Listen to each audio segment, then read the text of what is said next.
Hello, my name is Alejandro Nava. I'm a professor at the University of Arizona, where I teach classes in religious studies, hip hop, and Latin American studies. And I want to talk about the music video that was wildly popular. It was released in 2018, the Childish Gambino's This Is America. I think it's really timely. It's obviously generated tremendous interest and a wild diversity of interpretations.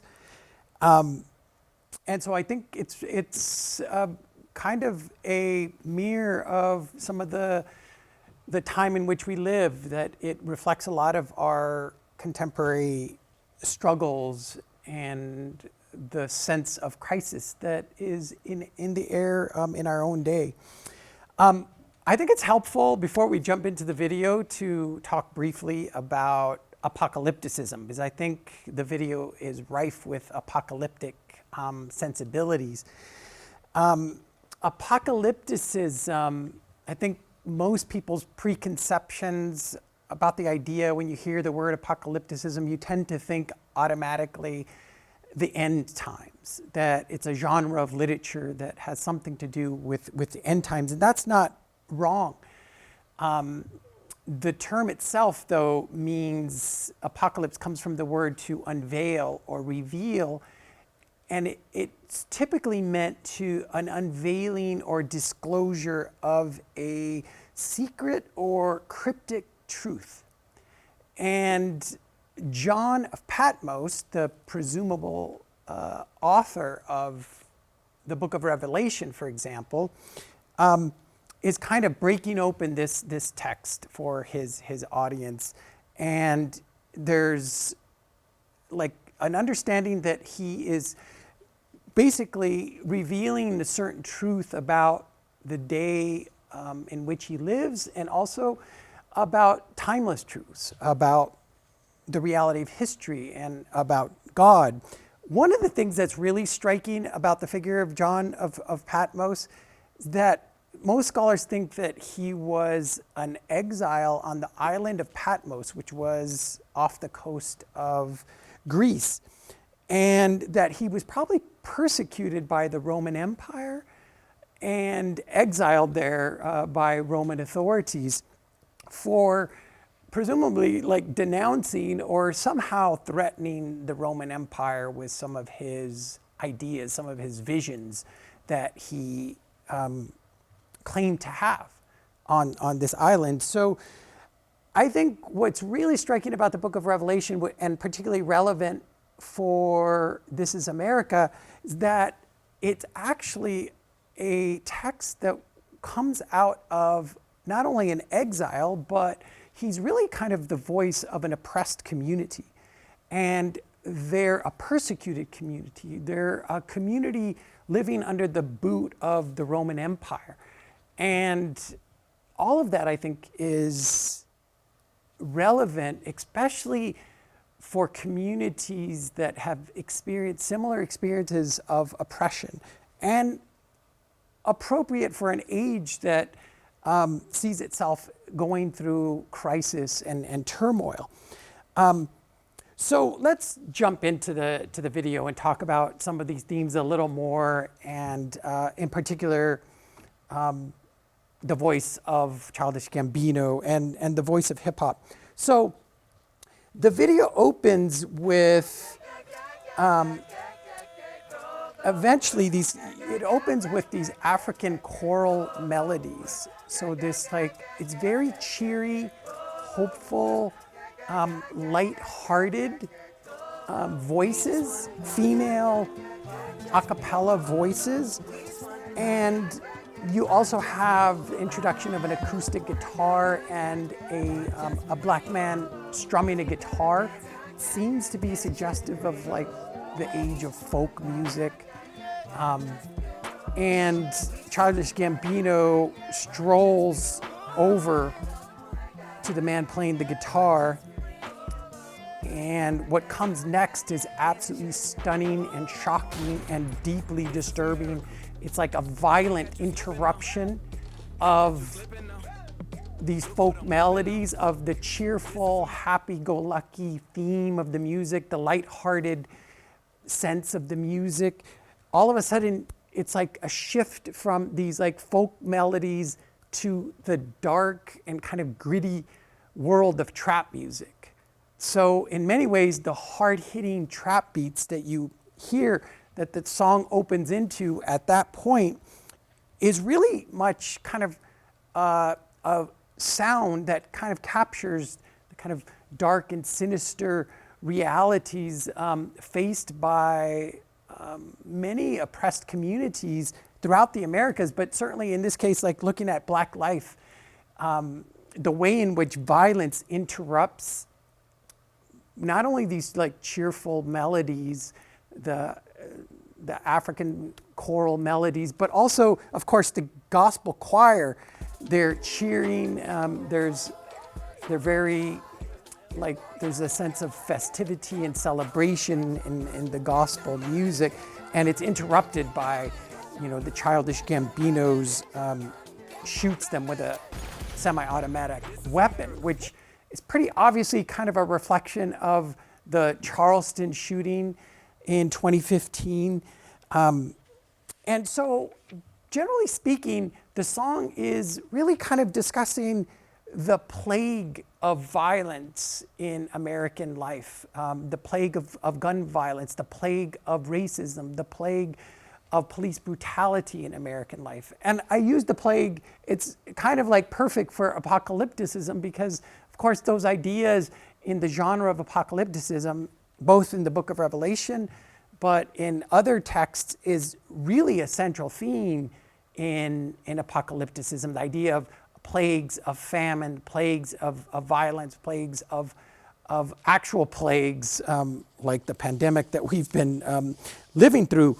So in many ways, the video, and I think the sound of the trap music captures, as the director of the music video says, it captures the world weariness, I think, of our age. And so you see so many of these, like, there's like the dances and the gestures and the poses of Childish Gambino. They all like are commentary. And I think so many people, and this is very common in apocalypticism, that so many people have found like countless images and ideas throughout the video. I think, it's the video is capturing the terror experienced by a lot of Black life. It's capturing, you see the burning cars, the people running. In fact, there's also a white horseman that goes by with a black hood. And that actually seems to be a very explicit like reference to parts of the book of Revelation where you actually have the four horsemen of the apocalypse. And there's one horseman in particular who rides a white horse. And he is a figure in the book of Revelation. He's a figure of conquest, which is extremely, I think, relevant that in a sense, Childish Gambino sees This Is America. He's kind of portraying it the way John of Patmos portrayed the Roman Empire. The kinds of abuses and the history of mistreatment of Black life is certainly at the forefront of the video.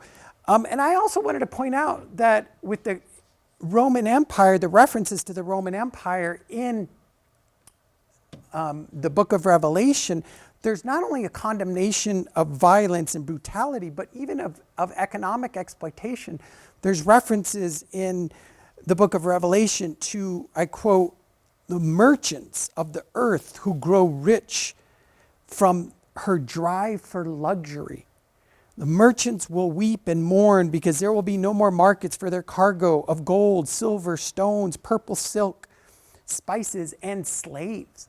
So John is explicitly like attacking the abuses of the Roman Empire, the exploitation of slaves, the obsession with wealth and power, the clothes and the fashion of the wealthy in that day and time, at that day and age. So the parallel with This Is America, of course, he's also mocking in many ways, he makes all these references to, I'm going to get the money, I'm going to get the bag. This is America. Yeah, yeah. Don't catch you slipping now. Hey, don't catch you slipping now. Look what I'm whipping now. Look how I'm kicking now. Hey, I'm so pretty. I'm on Gucci. I'm so pretty. Yeah, yeah. I'm gonna get it. Watch me move. This is selling. References to the greed and vanity of American pop culture, of American capitalism.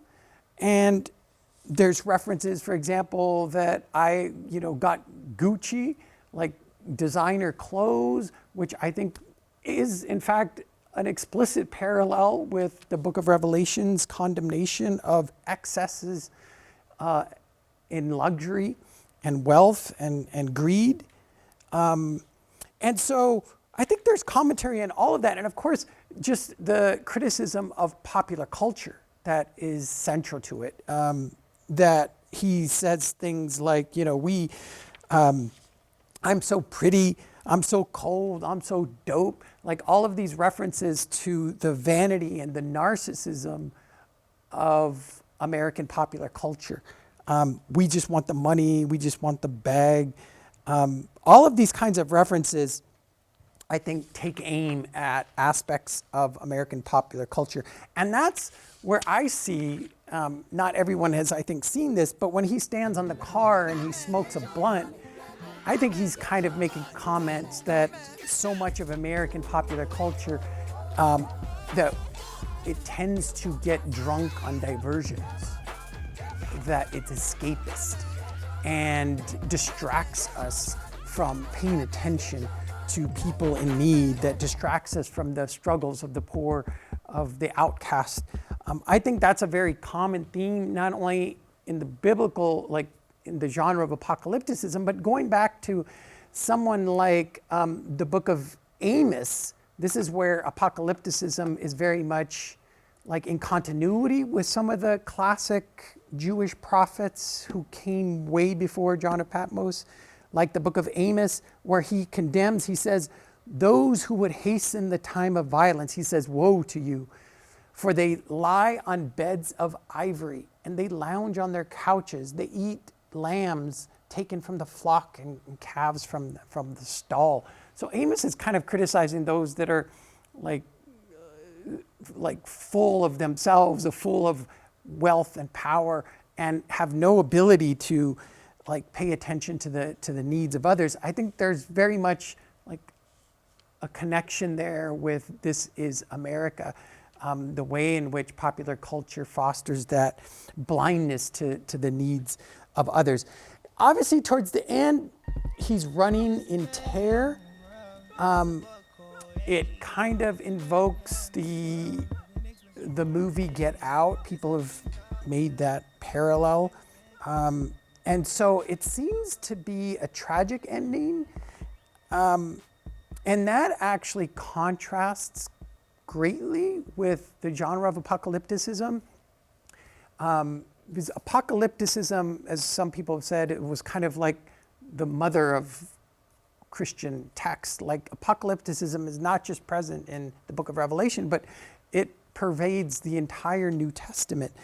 And I think ultimately in apocalyptic texts, goodness prevails over evil. Like love prevails over hate. Good triumphs over evil and injustice. And so that's, I think, where there's a question whether, I think This Is America seems to be much more in a tragic vein, as opposed to Christianity is more of a hopeful kind of redemptive vision of history, that the arc of history bends towards justice in the Christian apocalyptic vision. I don't think that's necessarily true. There's kind of like an uncertainty in the video, whether history will bend towards justice or other future wrongs and injustices. At the same time, so I think that's where there's a clear difference with the apocalyptic genre.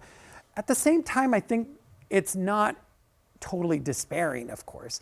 I think part of the video, especially the beauty of the dances, like there's the South African Gwara Gwara dance, the Block Boy dance, JB dance, the shoot dance. There's all of these rich references, and of course the power of the music, the trap beats, even with their like the eerie synthesizer and those rumbling bass beats, even those are compelling and moving. Yes, there's an element of like eeriness to the synthesizer, and that's where I was thinking of like comparing it with like Dr. Dre's Funky Worm synthesizer, which is much more melodic. This is more of a like a horror film or something. But even then, there's something so compelling about the rapping. Childish Gambino employs these like short bursts, these percussive flows, that is all that combined with the powerful beats is really kind of a celebration of the beauty of dance and music. So I see it as actually redemptive insofar as it is a celebration of the power of hip hop music, of dance, as a way of kind of resisting despair.